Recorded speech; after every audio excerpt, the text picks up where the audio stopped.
Ladies and gentlemen, welcome to the video. I'm GetGoodGuy, and you've seen that title, so there's no real need to explain the premise of the video. Instead, let's throw out some disclaimers straight away. Firstly, I'm not considering fun factor in this video, which is the main reason to play the game, and it is just a video game after all. Plus, I'm also not trying to trigger or upset anyone. You should play the game how you see fit and enjoy the parts of the game that connect with you. Ultimately, your stats and performance don't really matter as long as you're having a good time. What I am doing though is outlining my standpoint on something that I see commonly brought up, and rather than continuously addressing it, I'd rather put my point forward here in its entirety. So I advise you to watch the whole video and listen to all of the points if you're going to jump into the comment section, which I do advise people do, because I'd rather not go through the comments and once again see people saying things that I actually cover in the video, or have people stating mistruths or inaccuracies about what I've said. Let's make sure we get all of the facts and opinions straight. I'd really appreciate that. Thank you very much. So, I'm not discussing or encouraging playing solely for a good KD, and I'm not talking about the actual overall stat of KD. It's literally about the art of picking up kills and avoiding deaths and the value that that holds. Because having a high KD doesn't automatically win you games or make you a great player. The focus of our discussion is the premise that kills and deaths in Battlefield don't matter, because I hear that pretty frequently and I disagree. I'd say that it's false. I think that kills and deaths absolutely matter, and they matter a lot, so let's talk about why. I'll create a framework here. No one thing makes someone a good player, whether it's a quantifiable factor or a qualifiable factor. So having a high kill death ratio doesn't necessarily indicate that someone is a good player, and also having a high score per minute doesn't necessarily indicate that someone's a good player also. It's possible to get a strong ratio of kills over deaths and still not be particularly effective or helpful for the team. And yes, it is possible to get a high score whilst not being an effective player. Many things in video games can be manipulated, stats being one such example, and KD and score are prime examples of this. But we'll get into how and why in a little while, because the main thing to remember is that while KD and score aren't concrete evidence of ability, they're certainly very strong indicators. The main thing that gets said is that KD doesn't matter in Battlefield because it's about what you do for the team and how many points you score, and I totally see where that point is coming from, but I don't see how those two things are mutually exclusive. Picking up kills can help your team and score points. I think the phrase that people should be saying isn't KD doesn't matter, it should be KD doesn't necessarily matter, because it's no coincidence that the majority of very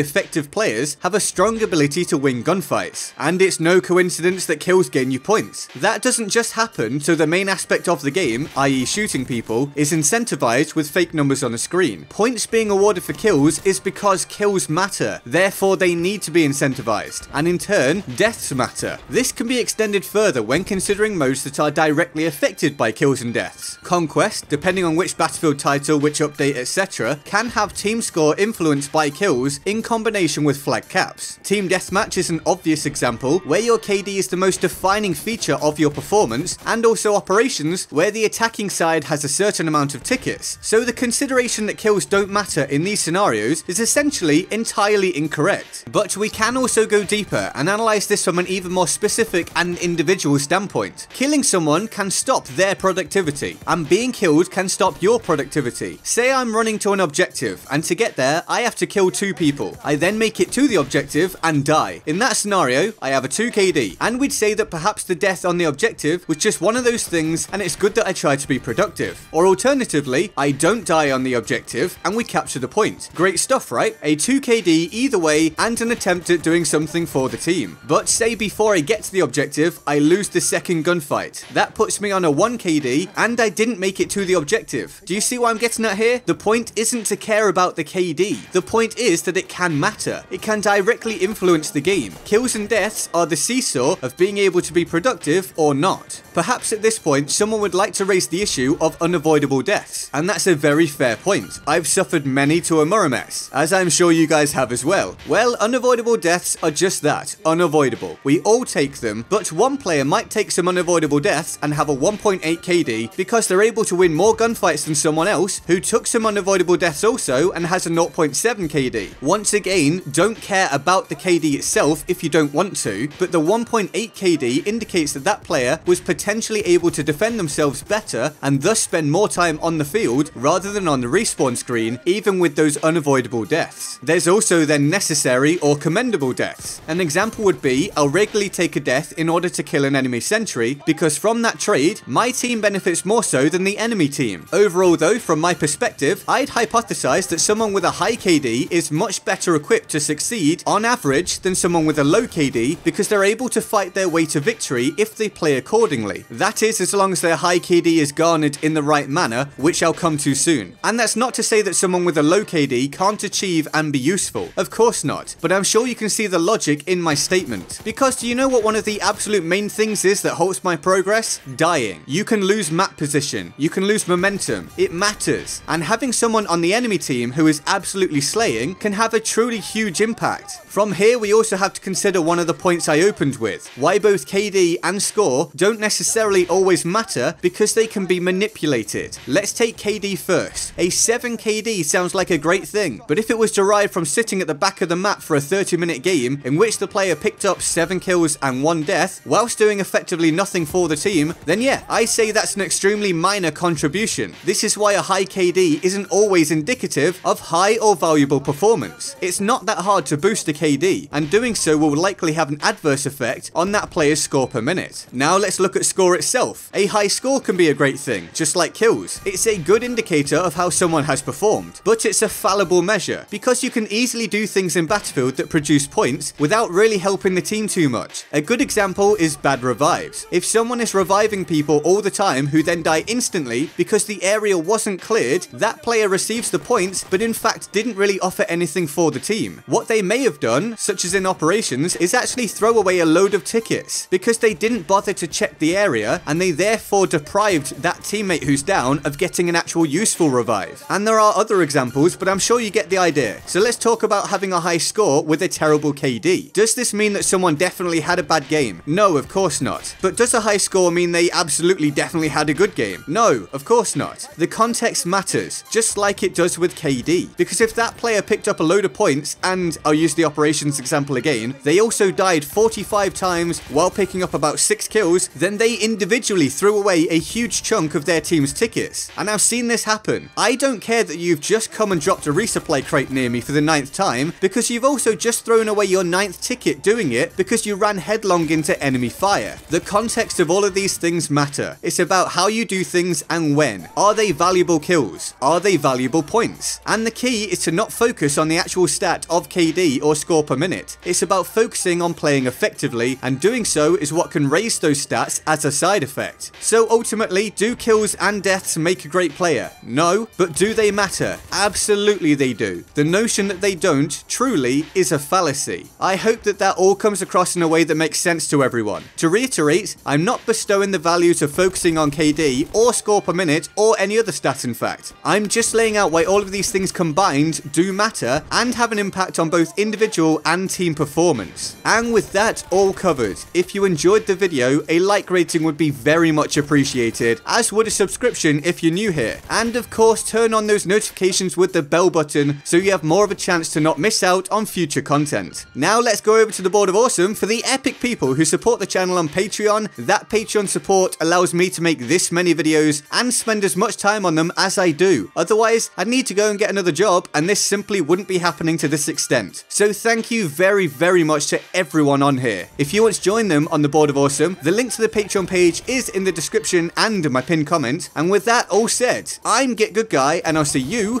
next time. Laters.